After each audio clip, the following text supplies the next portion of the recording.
Tatlong nagpapanggap na ahente ng lupa sa Taytay Rizal, Timbog, naturang mga suspect ng biktima ng isang dayuhan para sa halagang higit 2 milyong piso. Si Vel Custodio sa sentro ng balita.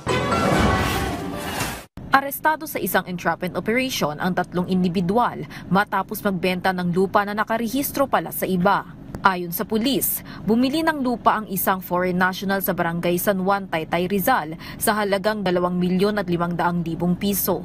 Nagsisilbing ahente umano ang tatlong suspect na si alias Mariano, alias Antonio at alias Angeli. Nangyari kasi rito, nakapagbigay na siya ng about mga 1.6 million. Then nagduda siya doon sa papel kung kaya't agad niya itong binerify. At napag-alaman nga na iba ang pangalan ng may-ari ng lupa at yung titulo na binigay sa kanya ay sa ibang lugar. Naningil pa ang mga ahenteng suspect ng karagdagang 100,000 piso at dito na ikinasa ng mga otoridad ng entrapment operation. Base sa investigasyon, may iba pang naging biktima ang mga suspect. Ako'y nananawagan sa mga naging biktima itong mga suspect na dumulog sa ating himpilan. Nang sa ganun ay mahablahan natin ang kaukulang kaso itong mga suspect na ito.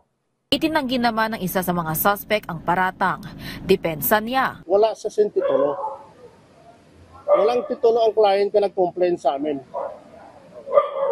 Ako po may mga hawak na titulo pero hindi yung porsyon ng area yan. Ang area yan po dyan, sinasabi ko, rights lang po ang posisyon dyan.